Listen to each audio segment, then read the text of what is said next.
Winter has a way of making everything feel abandoned. Sounds don't travel as far, roads empty faster, and when night comes, it feels heavier than usual, like the cold itself is watching. This story happened during the worst winter of my life. I was driving home from a late shift just after midnight. The snow had been falling non-stop since evening, the kind that blurs the world into shades of white and black. My car heater struggled to keep up, and the road ahead looked untouched, like no one else had driven it in hours. That should have been my first warning. About 20 minutes into the drive, I noticed something strange. My radio cut to static. I tapped it once. Nothing. Then, through the static, I heard a faint sound. Not music, not a voice. Breathing, slow, controlled. I turned the radio off and focused on the road. That's when I saw the footprints. They crossed the road ahead of me, disappearing into the snowbank on the other side. Bare footprints, no shoes, no tracks leading to them, just a line of prints that ended in the middle of nowhere. I told myself the cold was messing with my head. A mile later, my headlights caught something standing at the edge of the road. A figure, tall, still. It didn't move as I passed. It didn't turn its head. But in my side mirror, I could swear it was facing me. The temperature dropped suddenly. My breath fogged the windshield even with the heater on full blast. Then the car stalled. The engine died without warning, leaving me in total silence. No radio, no engine, just wind pushing snow against the windows. I tried the ignition. Nothing. That's when I heard it. A soft crunching sound, snow being pressed down slowly. Footsteps. They circled the car once, then stopped near my driver's side door. I stayed completely still. The handle didn't move. No knocking. Just breathing. Right outside the glass. After what felt like forever, the footsteps retreated. The engine turned on by itself. I didn't wait. I slammed the gas and drove until the road finally met the highway lights. I thought it was over. It wasn't. Over the next few weeks, winter followed me everywhere. I'd wake up to frost on the inside of my windows.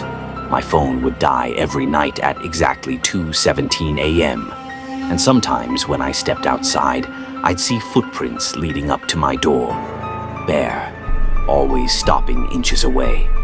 One night, the power went out during a snowstorm. My apartment went dark, except for the faint glow from the streetlight outside. That's when I noticed the reflection in the window. Someone standing behind me. I turned around. Nothing. When I looked back at the glass, the reflection was still there, smiling. I stopped going out at night after that. Stopped driving.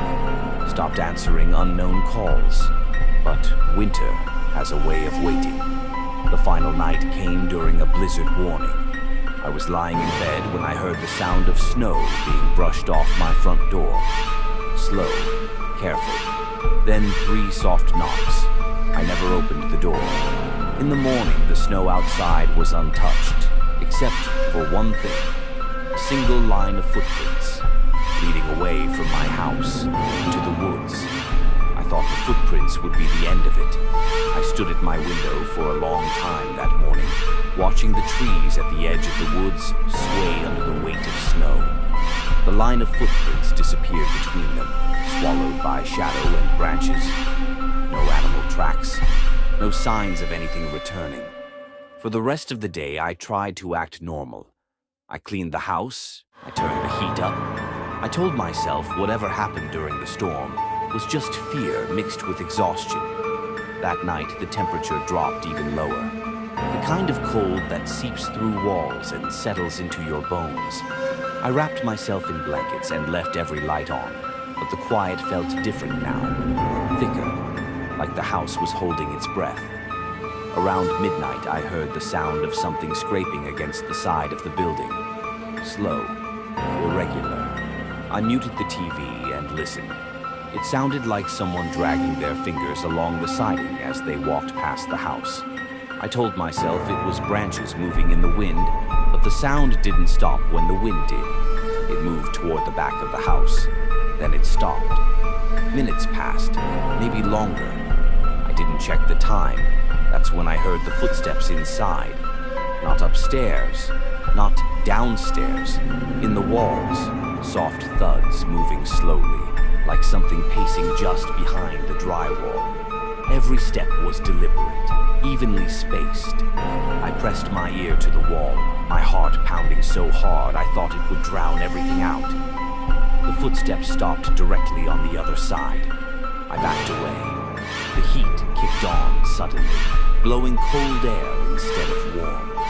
My breath fogged in front of me and the lights dimmed for a split second.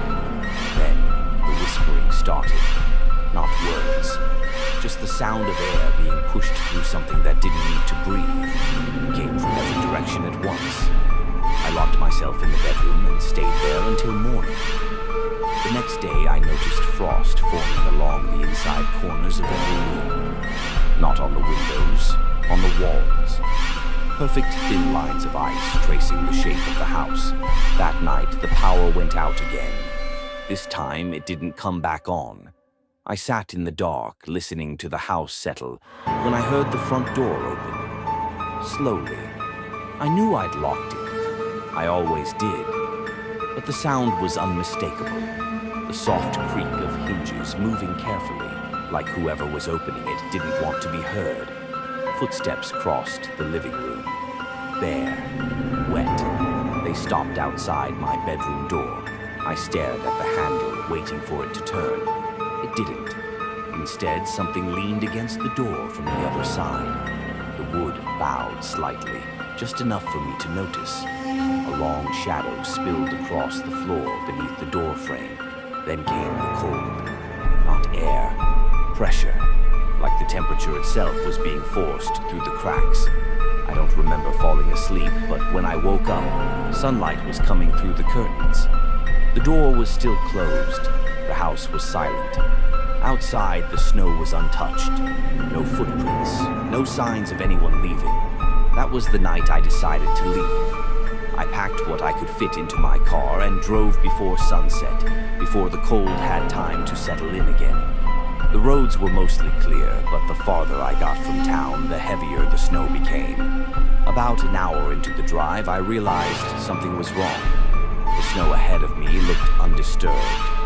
No tire tracks, no plow marks. Just like that first night.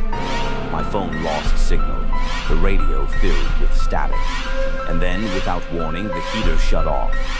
Cold air flooded the car.